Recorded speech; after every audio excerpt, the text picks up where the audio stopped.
Para llegar a la paz, es necesario hacerle frente a una pregunta bastante peluda. ¿Qué hacemos con respecto a todos los crímenes que ocurrieron durante la guerra? ¿Qué tipo de justicia se necesita para seguir adelante?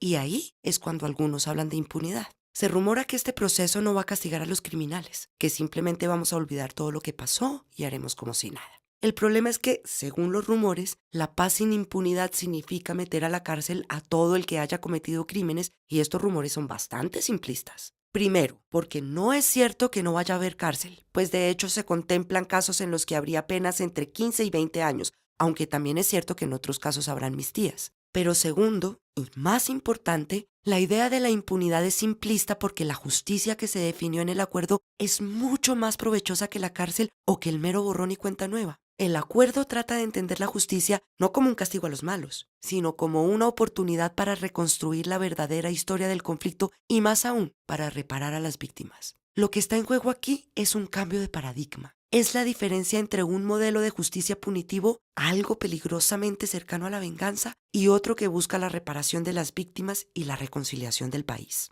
Ahora, reconstruir la historia es un asunto de tremenda importancia. Implica tener la información completa para saber qué fue lo que pasó, quiénes han sido responsables de esta violencia y para aprender y enmendar los errores que cometimos. Y esto, para un país que nunca se ha podido contar su propia historia, una historia llena de versiones contradictorias, rumores y secretos, es una de las claves para poder avanzar. Entonces, ¿cómo vamos a reconstruir la historia del conflicto?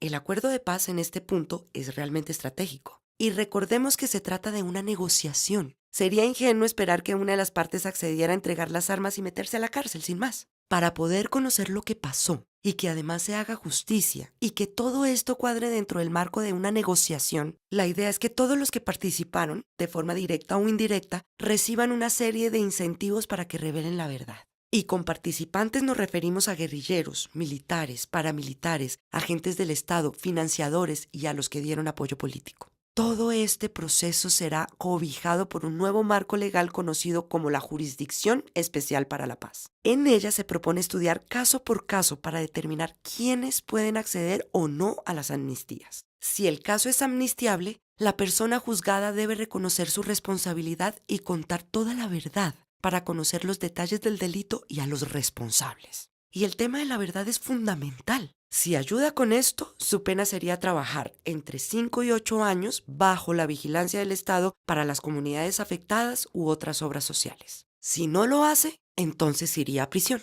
Ahora, delitos de lesa humanidad, genocidios, violaciones sexuales y otro tipo de crímenes graves no serán amnistiables. Su castigo será la cárcel. Por supuesto, el proceso tiene más detalles. Por ejemplo, se tiene en cuenta si la verdad es completa o no, si hay evidencias o testimonios contradictorios, y estos factores alteran el tipo de pena que reciben los responsables. El punto es que, al mismo tiempo que condena a esos responsables, esta estrategia sirve para reparar a las víctimas, no solo por los trabajos que los culpables tendrían que hacer para la sociedad, sino por la información muy valiosa que deben compartir, información que servirá para llevar a juicio a los demás responsables, para ayudar a encontrar a las víctimas de desaparición forzada y para registrar la memoria del país. De hecho, se va a crear una unidad para la búsqueda de personas y una comisión para el esclarecimiento de la verdad. Estas serán entidades encargadas de entrevistar a los excombatientes, a las víctimas, a los implicados en el conflicto y en general de hacer investigaciones que conduzcan a establecer la verdad, ya no en un sentido estrictamente judicial, sino para la memoria histórica del país. Y de paso, con toda esa información se diseñarán programas de reparación a las víctimas.